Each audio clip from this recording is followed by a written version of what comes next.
بسم الله الرحمن الرحيم. السلام عليكم ورحمة الله وبركاته. إن الحمد لله نحمده ونستعينه ونستغفره ونتوب إليه ونعوذ بالله من شرور أنفسنا وسيئات أعمالنا. من يهد الله فلا مضل له ومن يضلل فلا هادي له.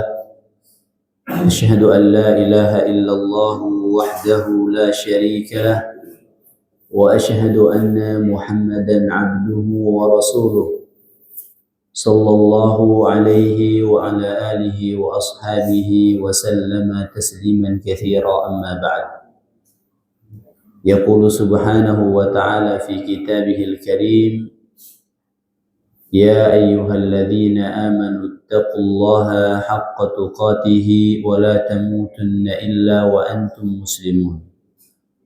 وفي آية أخرى قال: يا أيها الناس اتقوا ربكم الذي خلقكم من نفس واحدة وخلق منها زوجها وبث منهما رجالا كثيرا ونساء واتقوا الله الذي تساءلون به والأرحام إن الله كان عليكم رقيبا.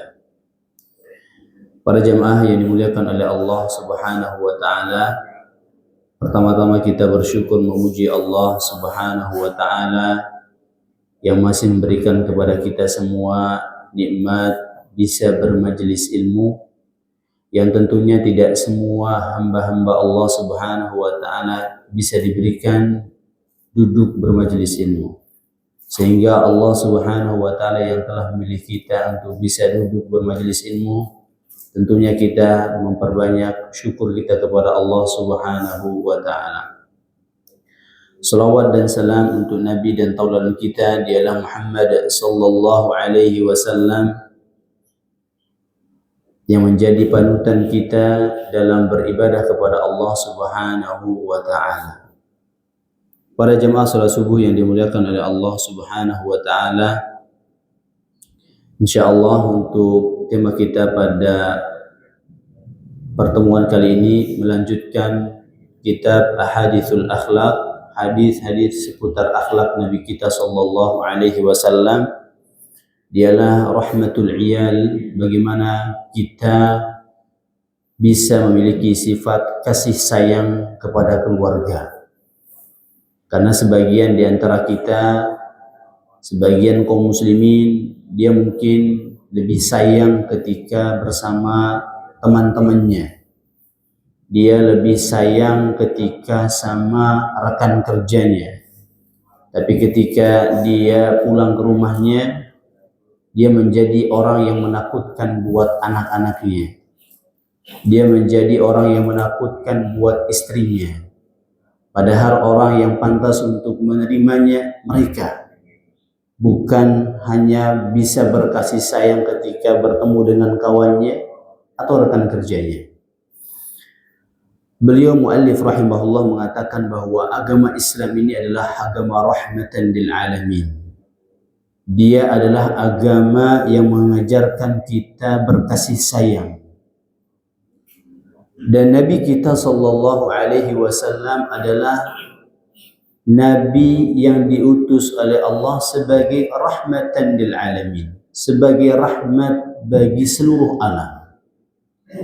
Qala ta'ala, Allah Subhanahu wa taala kabarkan kita hal ini dalam firman-Nya di surah Al-Anbiya ayat 107. Allah berfirman, "Wa ma arsalnaka illa rahmatan lil alamin." Dan kami tidaklah mengutusmu wahai Muhammad kecuali menjadi rahmat bagi alam semesta. Dan juga Nabi kita sallallahu alaihi wasallam dalam hadis diriwayatkan oleh Imam At-Tirmidzi, beliau sendiri yang mengabarkan kepada kita semua bahwa dia adalah Nabi kasih sayang kepada alam semesta. Ana Muhammad, ana Ahmad, wal muqaffi, wal hashir, wa nabiyyut taubah, wa nabiyyur rahmah. Saya adalah Muhammad, saya adalah Ahmad, Saya adalah al-muqaffi, adalah orang yang dibangkitkan oleh Allah Subhanahu wa taala bersama kalian nanti di hari kiamat. Wal hasyir, dan orang-orang pun juga dibangkitkan di atas jejak saya. Wa nabiyyut taubah, dan nabi yang suka bertaubat kepada Allah Subhanahu wa taala. Wa nabiyyur rahmah, dan nabi yang memiliki sifat kasih sayang. Wa anna Nabi sallallahu alaihi wasallam, dan juga diriwayatkan di hadis yang lain, Nabi sallallahu alaihi wasallam bersabda, ar-rahimuna yarhamuhumur rahman. Orang-orang yang memiliki sifat kasih sayang itu akan disayang sama Allah. Bukan hanya kita disayang sama teman, teman rekan kerja, tapi yang paling penting adalah bagaimana kita disayang sama Allah. Dan ini sangat pasti dikabarkan oleh Nabi SAW, orang-orang yang memiliki sifat kasih sayang pasti akan disayang sama Allah Subhanahu wa ta'ala. Maka Nabi SAW perintahkan kita, irhamu man fil ardi yarhamukum man fis sama. Sayangilah semua makhluk Allah yang ada di muka bumi ini. Terkadang kita hanya bersifat kasih sayang kalau misalkan fulan ini satu pemahaman dengan kita.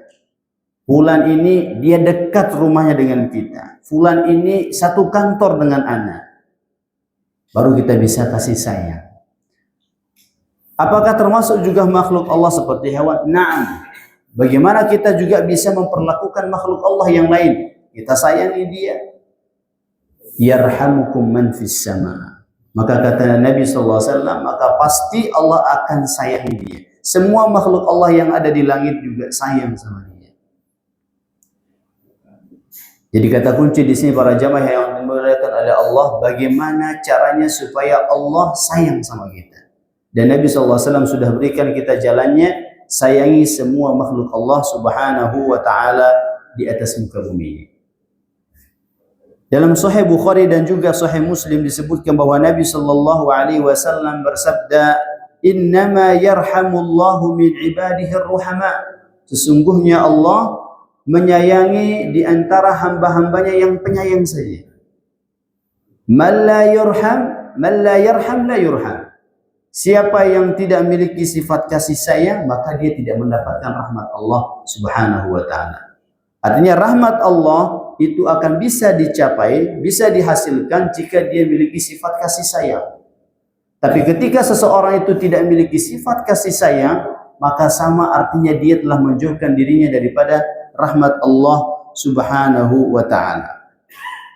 Para jamaah yang dimuliakan oleh Allah Subhanahu wa ta'ala, pada bab ini insyaAllah muallif lebih menekankan kepada bagaimana seorang ayah dan ibu, orang tua, dia berkasih sayang kepada anak-anaknya. Karena ini akan berpengaruh ketika seorang ayah atau ibu tidak memiliki sifat kasih sayang kepada anak. Apa akan dihasilkan? Asyaqa. Dia akan mendapatkan kesengsaraan. Apa juga yang didapatkan? Anak itu suka ngelawan. Apa yang membuat mereka suka ngelawan? Karena kita sebagai orang tua tidak bersifat kasih sayang kepada dia. Gak adil kadang sama dia. Dia punya kakak, punya adik, kita lebih condong kepada kakaknya daripada adiknya. Sehingga anak ini suka ngelawan sama orang tuanya. Salah satu sebabnya adalah hilangnya sifat rahmat dari kedua orang tua. Nabi SAW mengatakan, la tunza'ur rahmatu illa min syaqiyyin. Rahmat itu tidak akan dicabut oleh Allah dari seseorang illa min syaqi, kecuali dari orang yang suka melakukan keburukan. Jadi kalau kita ingin sifat rahmat itu selalu ada dalam hati kita, maka kita harus biasakan untuk senang melakukan kebaikan. Seseorang yang suka melakukan keburukan, orang yang melakukan kemaksiatan, maka sifat rahmat itu akan dicabut oleh Allah dari hatinya. Karena Nabi SAW tadi sudah kabarkan kepada kita, la tunza'ur rahmatu illa min syaqiyyin. Allah tidak akan mencabut sifat ar-rahmah dari hati seseorang kecuali dari orang yang suka melakukan keburukan. Jadi orang itu akan terlihat bagaimana dalamnya ketika perilaku luarnya. Kalau misalkan dia suka marah, orangnya suka hasad, berarti dalamnya lagi tidak baik-baik saja para jemaah. Karena Nabi SAW mengatakan, ala inna fil jasadi mudghatan idza saluhat saluha sa'iru jasadi wa idza fasadat fasada sa'iru jasadihi. Ingat kata Nabi SAW, di dalam hati seseorang itu ada segumpal daging, segumpal darah. Kalau dia itu baik, akan yang lain akan baik. Tapi kalau itu buruk, maka seluruhnya akan buruk. Kalau hati orang itu sudah bermasalah, maka akan bermasalah lisannya, akan bermasalah juga perilakunya. Maka di sini Nabi SAW menyampaikan kepada kita, orang yang memiliki sifat rahmat itu harus dibuktikan. Dan orang yang pertama membuktikannya adalah Nabi kita SAW. Bagaimana dia berkasih sayang kepada anak-anak. Dengan cara seperti apa Nabi SAW di antara kebiasaannya adalah dia suka mencium anak kecil. Diriwayatkan oleh Aisyah, istri Nabi SAW, dia bercerita bahwa suatu ketika ada seorang Arab Badui datang kepada Nabi SAW. Dia takjub dengan kebiasaan Nabi dan juga para sahabatnya. Kalau misalkan ketemu anak kecil dia cium. Maka mereka bertanya, apakah kalian mencium anak kecil? Sedangkan kami itu tidak melakukan hal itu. Karena dia kagum, dia nggak bisa melakukan hal tersebut. Sementara Nabi dan para sahabatnya biasa melakukan hal tersebut. Bagi mereka itu aneh. Dan gengsi mereka melakukan hal tersebut. Maka apa kata Nabi SAW? Au amliku laka an naza'allaha min qalbika rahmah. Apakah aku memiliki sesuatu yang telah Allah hilangkan dari hati kalian seperti sifat rahmat? Artinya ketika Allah Subhanahu wa ta'ala telah mencabut sifat rahmat dari kalian, aku tidak bisa mencegahnya. Karena sifat rahmat itu adalah tergantung dari hati seseorang. Kalau dia baik, maka akan menularkan sesuatu yang baik. Ini dari riwayat Aisyah radhiyallahu anha. Riwayat yang lain Abu Hurairah radhiyallahu anhu, dia pun juga pernah bercerita bahwa Al-Aqra' bin Al-Habish, dia pernah melihat Nabi SAW mencium Al-Hasan. Al-Hasan itu cucu Nabi SAW. Sementara Al-Aqra' bin Al-Habish, dia mengatakan, aku memiliki 10 anak, 10-10nya belum pernah aku cium satu pun. Ini kata Al-Aqra' bin Al-Habish, aku memiliki 10 putra, satu pun di antara mereka belum pernah aku mencium mereka. Maka Nabi SAW mengatakan, innahu man la yarham la yurham. Sesungguhnya Allah tidak akan memberikan rahmat bagi orang yang tidak memiliki sifat kasih sayang. Ini Nabi SAW ingin mengingatkan kepada Al-Aqra' bin Al-Habish, bagaimana engkau memiliki 10 anak, tapi salah satu di antara mereka belum kamu pernah cium. Sementara engkau mengharapkan rahmat Allah Subhanahu wa ta'ala datang untukmu. Kemudian Nabi SAW juga diceritakan oleh Anas bin Malik bagaimana Nabi SAW kepada anak kecil. Anas bin Malik, beliau berkata, aku dan Rasulullah SAW pernah mengunjungi Abu Saif Al-Qain. Abu Saif Al-Qain ini orang yang mengasuh putra Nabi SAW Ibrahim. Jadi Saif bin Qain, dia punya istri dan dia mengasuh putra Nabi SAW yang bernama Ibrahim. Dan beliau mengambil Ibrahim ketika masuk, kebetulan si istri Abu Saif Al-Qain ini dia tinggal di sebuah bukit di kota Madinah dan dia adalah seorang pandai besi. Jadi ketika masuk itu Nabi banyak asap. Dan Nabi pun masuk lalu mengambil Ibrahim lalu menciumnya dan pergi. Ini disaksikan oleh sahabat Anas bin Malik radhiyallahu anhu. Kemudian Al-Barra berkata, aku melihat Rasul sallallahu alaihi wasallam juga menggendong Al Hasan bin Ali di atas pundaknya.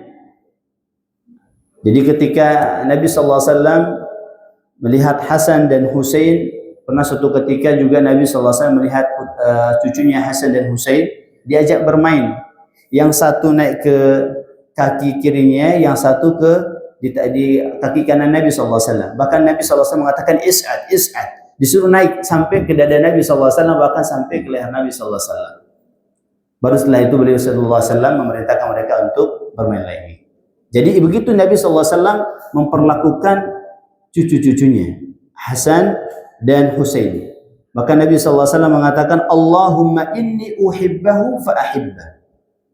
Beliau mendoakan kepada Hasan dan Husain, ya Allah, aku mencintai anak ini, maka cintailah dia. Ini doa Nabi sallallahu alaihi wasallam. Ya Allah, aku sungguh mencintainya, maka cintailah dia. Dan juga Anas bin Malik radhiyallahu anhu, dia bercerita, aku tidak pernah menjumpai seseorang yang penuh kasih sayang kepada keluarganya melebihi Rasulullah sallallahu alaihi wasallam. Lalu beliau melanjutkan bahwa Ibrahim, putra dari Rasulullah sallallahu alaihi wasallam, disusukan oleh keluarga di sebuah kampung di kawasan Bukit Madinah. Pada suatu hari beliau sallallahu alaihi wasallam mengunjunginya dan kami ikut bersamanya. Ini kata Anas bin Malik, dia bercerita, beliau masuk ke rumah beliau yang di mana dia adalah seorang pandai besi. Kemudian Rasulullah SAW mengambil Ibrahim dan menciumnya. Lalu Amr berkata, tatkala Ibrahim wafat, Rasulullah SAW berdoa, berkata, Inna Ibrahim ibni. Sesungguhnya Ibrahim itu adalah putraku. Wa innahu mata fi thadi. Dan sesungguhnya dia meninggal pada usia masih susuan. Wa inna lahu ladhi'raini tukammilani radha'ahu fil jannah. Dan dia memiliki dua ibu susuan dan keduanya akan menyempurnakan susuannya nanti di surga. Dipastikan bahwa kedua ibu susuannya itu masuk surga, akan disempurnakan nanti ketika masuk ke dalam surga Allah Subhanahu wa taala. Jadi salah satu kehormatan ketika seseorang menjadi ibu susuan dari putra Nabi sallallahu alaihi wasallam, jaminannya adalah surga. Dan ini Nabi sallallahu alaihi wasallam katakan ketika keduanya masih hidup. Wa inna lahu ladhi'raini tukammilani radha'ahu fil jannah. Ibnu Umar berkata, huma raihanataya minad dunya. Ini kata Ibnu Umar radhiyallahu anhu, aku mendengar Rasul sallallahu alaihi wasallam bersabda, huma raihanataya minad dunya, bahwa Hasan dan Al Husain merupakan kebanggaanku di dunia. Jadi kalau kita ingin mencari tahu bagaimana siapa kebanggaan Nabi sallallahu alaihi wasallam, dialah Hasan dan Al Husain. Jadi pernyataan tadi Arab Badu yang mengatakan, yang ketika datang kepada Nabi sallallahu alaihi wasallam lalu melihat para sahabat yang mencium anak-anaknya, mereka itu salah satu bentuk ekspresi tadi yang mengatakan, kenapa dia bertanya kepada Rasul sallallahu alaihi wasallam dengan mengatakan, kenapa kalian itu mencium anak-anak sementara kami tidak bisa menciumnya. Ini salah satu di antara bentuk ekspresi mereka. Karena sekali lagi para jamaah yang dimuliakan oleh Allah Subhanahu wa taala, orang yang memiliki hati yang bersih maka tentu akan mengalir darinya juga perilaku yang baik. Seseorang yang tidak memiliki hati yang baik, maka tentu dia pun juga akan keluar dari dirinya perilaku-perilaku yang buruk. Itu salah satu di antara cara kita menilai batin seseorang. Karena hal ini Nabi sallallahu alaihi wasallam telah ajarkan kita dan disampaikan dalam hadisnya, ala wa inna fil jasadi mudghatan idza salahat saluhal jasadu kullu wa idza fasadat fasadal jasadu kullu. Para jemaah yang dimuliakan oleh Allah Subhanahu wa taala, kita sebagai ayah dan seorang ayah bagi anak-anak kita, mestinya kita merenungkan bagaimana sekarang perilaku kita terhadap mereka. Apakah kita sudah memberikan sifat kasih sayang tersebut kepada mereka? Mungkin sebagian kita setiap hari kalau ketemu sama anak, kalau disuruh suka ngelawan, cepat marah. Kira-kira bagaimana kita memperlakukan mereka? Ya mungkin iya, kalau misalkan pulang kerja kita capek, lelah, sehingga bawaannya emosi. Tapi hendaknya kita merenungkan sabda-sabda Nabi Shallallahu Alaihi Wasallam yang bisa membuat kita menjadi orang tua yang lebih sabar. Kalau sekiranya Nabi Shallallahu Alaihi Wasallam tidak sabar para jemaah dan tidak memiliki sifat rahmat, mungkin nggak ada orang masuk Islam. Dakwah Nabi Shallallahu Alaihi Wasallam itu butuh kesabaran dan juga butuh rahmat, kasih sayang. Allah Subhanahu wa taala telah menjelaskan di dalam sebuah ayat surah Al-Imran ayat 159, "Fabima rahmatin minallahi linta lahum walau kunta faddan ghalidhal qalbi lanfaddu min hawlik." Jika bukan karena rahmat Allah untukmu wahai Muhammad, linta lahum, engkau enggak bisa berlaku lembut kepada mereka. Walau kunta faddan ghalidhal qalbi, kalau jika engkau berlaku keras dan kasar kepada mereka, apa yang terjadi? Lan faddu min hawli, maka mereka akan meninggalkanmu. Dia akan pergi dari sekeliling kalian. Maka Imam Ibnu Katsir ketika mentafsirkan ayat ini, innama ana lakum mithlul walidi liwaladihi. Posisi Nabi SAW itu seperti posisi seorang ayah untuk anaknya. Ketika bertemu seseorang, ketemu para sahabatnya, maka dia memposisikan dirinya seperti seorang ayah kepada putranya. Tadi bagaimana cerita-cerita dari sahabatnya, baik Anas bin Malik, kemudian sahabat-sahabat yang lain, dia memperlakukan cucu-cucunya. Sekarang ketemu sahabatnya pun juga sama.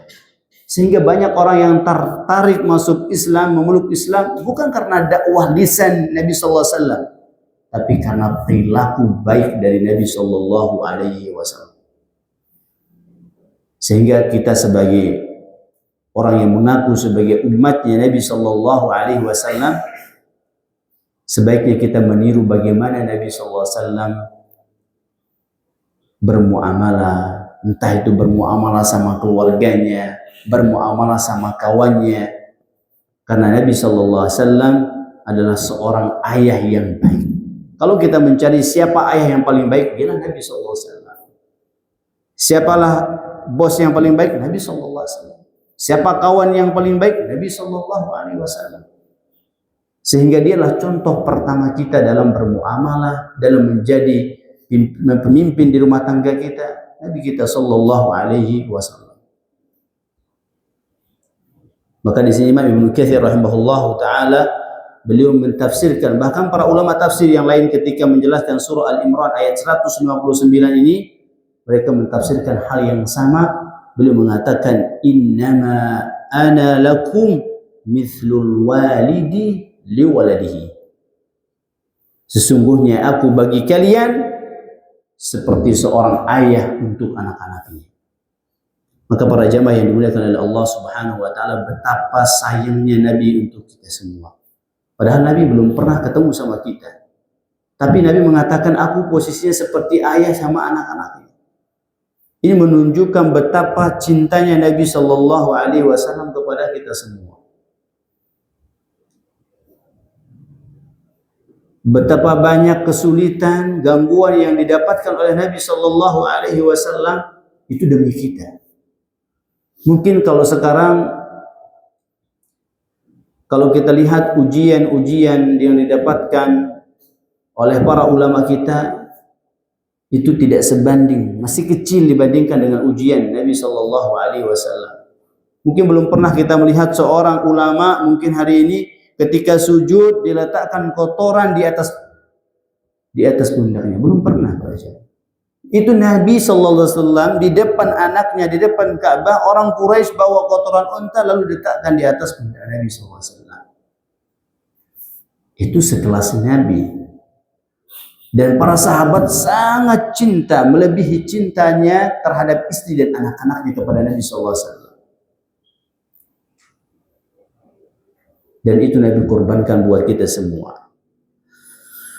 Para jamaah yang dimuliakan oleh Allah Subhanahu wa taala, itu adalah hal yang pertama, bahwa kecintaan kita kepada anak-anak kita itu juga harus dibuktikan dengan cara kita sesekali bermain, waktu kita bermain, yang punya cucu bermain sama cucunya, karena nanti besarnya dia pun juga akan ingat itu semuanya. Tapi kalau sekarang kita perlakukan mereka dengan kasar, jangan harapkan mereka pun juga sayang sama kita. Al-jaza'u min jinsil amal. Balasan itu tergantung perbuatan kita hari ini. Apa yang kita kerjakan hari ini, maka siap-siap untuk menerima hasil daripada perbuatan kita hari ini. Baik yang kita lakukan, baik yang akan didapatkan. Tapi sebaliknya, kalau buruk, maka buruk juga hasilnya. Al-jaza'u min jinsil amal. Lalu yang kedua adalah berlaku adil terhadap anak. Sifat rahmat, selain kita mungkin mencium mereka, juga adalah bersifat adil terhadap mereka. Diceritakan oleh Anas bin Malik radhiyallahu anhu, ada seorang laki-laki yang sedang bersama Nabi Shallallahu Alaihi Wasallam. Kemudian tiba-tiba putranya datang, lalu diletakkan di atas pahanya. Dia memangkunya, dia menciumnya. Kemudian tiba-tiba datang putrinya yang satu. Jadi kebetulan dia memiliki dua anak, yang satu laki, yang satu perempuan. Ketika yang datang laki-laki, Masya Allah, dia cium, dia pangku. Sementara ketika datang yang kedua, dia dudukkan di depannya, bukan di atas pangkuannya.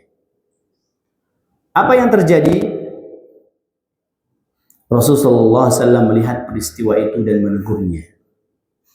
Nabi mengatakan, "Ala sawwaita bainahuma?" Mengapa kamu tidak bersikap adil dengan keduanya? Mengapa yang satu engkau letakkan di atas pangkuanmu, sementara yang satu engkau letakkan di depanmu?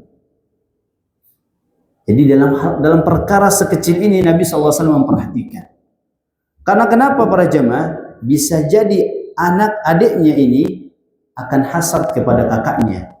Maka itu salah satu di antara sebab kenapa juga anak-anak itu suka bertengkar. Mungkin ada salah satu sebabnya. Maka para ulama terdahulu, ketika ada suatu permasalahan, entah itu permasalahan anaknya, entah permasalahan dia sama istrinya, entah permasalahan dia sama kawannya, yang dia salahkan bukan anaknya. Yang dia salahkan bukan istrinya yang pertama, tapi dia muhasabatun nafs. Apa yang dikatakan? Dosa apa yang Anda lakukan hari ini?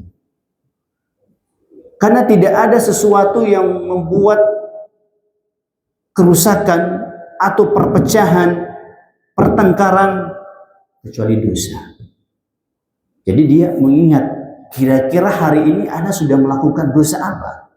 Contoh misalkan anaknya menangis, gak diam-diam. Dia berpikir, Anda sudah melakukan dosa apa hari ini? Begitu para ulama terdahulu. Dia tidak langsung menyalahkan anaknya. Maka di sini Nabi SAW memberikan teguran kepada laki-laki ini. Yang satu anaknya di pangku, yang satunya didudukkan di depannya. Ibnul Arabi juga meriwayatkan dalam mu'jamnya dengan lafal yang berbeda. Ala adalta bainahuma. Kalau yang di atas, ala sawwaita bainahuma. Kenapa engkau tidak berlaku adil terhadap keduanya? Kalau yang di atas, kenapa engkau tidak samakan posisi keduanya? Hanya saja dengan riwayat yang berbeda.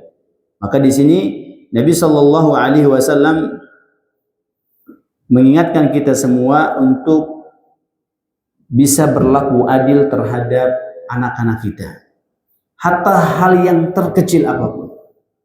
Karena itu akan membuat sang anak itu akan tambah sayang sama ayahnya, sayang sama ibunya, ketika dia memposisikan dia sama adik-adiknya sama. Karena ketika tidak, mereka akan melakukan sesuatu yang buruk. Entah itu dia hasad sama kakaknya, kemudian apalagi dia suka bertengkar. Pokoknya banyak hal-hal buruk yang bakal terjadi ketika misalkan seorang ayah tidak bisa memperlakukan mereka dengan adil. Imam Al-Bukhari juga meriwayatkan dalam kitab sahihnya dari Nu'man Al-Bashir, dia bercerita, dahulu ayahnya pernah ingin menghibahkan kepadanya sebidang tanah, dan ibunya meminta ayahnya untuk menjadikan Rasul sallallahu alaihi wasallam sebagai saksi dalam hal tersebut. Ketika ayahnya meminta hal tersebut kepada Nabi sallallahu alaihi wasallam, Nabi bertanya kepadanya, "A'taita sa'ira waladika mithla hadha?" Apakah engkau membagikan tanah ini juga kepada seluruh anak-anakmu? Dia mengatakan tidak. Maka apa kata Nabi sallallahu alaihi wasallam? La ushhidu ala zur. Kalau begitu aku enggak mau jadi saksi terhadap perkara yang zalim. Karena ini kezaliman. Enggak bisa engkau jadikan aku sebagai saksi. Ini hanya buat putramu saja, sementara yang lain tidak kebagian. Jadi enggak boleh juga kita menjadi saksi terhadap suatu keputusan yang di situ ada unsur kezaliman. Sebagaimana yang Nabi sallallahu alaihi wasallam lakukan. Ya, dia diminta untuk menjadi saksi. Orang tua ini ingin membagikan kepada anak-anaknya sebidang tanah, sementara anak-anak yang lain enggak mengetahuinya, maka Nabi sallallahu alaihi wasallam menolak hal tersebut. Dalam riwayat yang dibawakan oleh Imam Muslim, Nabi sallallahu alaihi wasallam juga bersabda, "Ayassuka ayyakunu ilaika fil birri sawa." Apakah kalian menginginkan bahwa anak-anak kalian berbakti kepada kalian dengan cara yang sama? Apa jawabannya? Naam, iya, kami menginginkan hal tersebut. Fala idzan, maka Nabi sallallahu alaihi wasallam mengatakan, kalau begitu jangan lakukan demikian. Artinya jangan engkau zalimi anak-anakmu yang lain. Engkau harus berlaku adil. Ketika yang satu engkau berikan tanah, maka yang lain pun juga harus diberikan. Maka inilah Nabi sallallahu alaihi wasallam mencontohkan kita bagaimana menerapkan juga keadilan kepada anak-anak. Jadi juga bukan hanya dalam perkara yang besar, tapi hal-hal yang kecil juga harus kita perhatikan. Jangan hanya terfokus dengan hal yang besar lalu yang kecil diabaikan. Karena banyak orang-orang yang besar itu jatuh dengan hal-hal yang kecil. Jadi jangan kita luput dari hal-hal yang terkecil. Lalu yang ketiga adalah di antara sifat kasih sayang yang harusnya dibuktikan oleh kita semua, selain kita mencium mereka lalu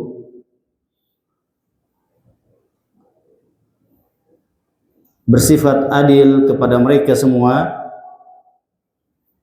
karena Nabi sallallahu alaihi wasallam menganjurkan hal tersebut di banyak riwayat, ya, bagaimana seseorang itu sayang kepada anaknya, bagaimana juga yang kecil menghormati yang besar. Ini dijelaskan oleh Nabi sallallahu alaihi wasallam di banyak riwayat, bukan hanya satu dua. Di antaranya Anas bin Malik radhiyallahu anhu, beliau berkata, ada orang yang sudah tua renta datang kepada Nabi sallallahu alaihi wasallam, namun orang-orang tidak memberikan jalan kepada dia. Maka Nabi sallallahu alaihi wasallam mengatakan, "Laisa minna man lam yarham saghirana wa yuwaqqir kabirana." Bukan termasuk golongan kami orang yang tidak menyayangi yang kecil, dan juga bukan termasuk golongan kami orang yang tidak menghormati yang lebih tua. Ini adalah sebuah ancaman keras dari Nabi sallallahu alaihi wasallam Nabi menyebutkan dia bukan termasuk golongan kami. Ini ancaman yang keras dari Nabi sallallahu alaihi wasallam. Pertama, yang bukan termasuk dari golongan Nabi sallallahu alaihi wasallam yang tidak punya rahmat kepada anak yang kecil, yang tua nggak sayang sama yang kecil. Yang kecil juga nggak hormat kepada yang besar. Dari Amr bin Shu'aib, juga dari bapaknya, dari kakeknya, dia berkata Rasul sallallahu alaihi wasallam bersabda, "Laisa minna man lam yarham saghirana wa ya'rif syarafa kabirina." Bukan termasuk golongan kami orang yang tidak sayang kepada anak yang kecil dan tidak menghargai jasa orang tua. Ini adalah dua hadis dari Nabi sallallahu alaihi wasallam yang mengabarkan sebuah ancaman yang besar kepada siapapun yang tidak sayang kepada anak kecil dan juga tidak hormat kepada yang lebih tua. Maka setelah kita memperhatikan hadis-hadis sebelumnya, bagaimana Nabi sallallahu alaihi wasallam menyayangi anak kecil, kemudian bagaimana para sahabat Nabi alaihi wasallam juga hormat kepada yang lebih tua. Nabi sallallahu alaihi wasallam dalam sebuah cerita, dan ini mungkin cerita tidak asing, sering kita dengarkan. Nabi sallallahu alaihi wasallam kita tahu adalah orang yang paling mulia, orang yang paling berakhlak, tapi masih ada yang mencaci beliau. Suatu ketika ada di Madinah, di sebuah pojok kota Madinah, ada orang yang sudah tua renta. Dia mengatakan bahwa Muhammad itu khain. Dia pengkhianat, dia sahir, tukang penyihir, dia pendusta. Ada kata-kata buruk lainnya yang disampaikan kepada Nabi sallallahu alaihi wasallam. Padahal Nabi setiap hari datang memberikan sepotong roti untuk dia. Itu setiap hari.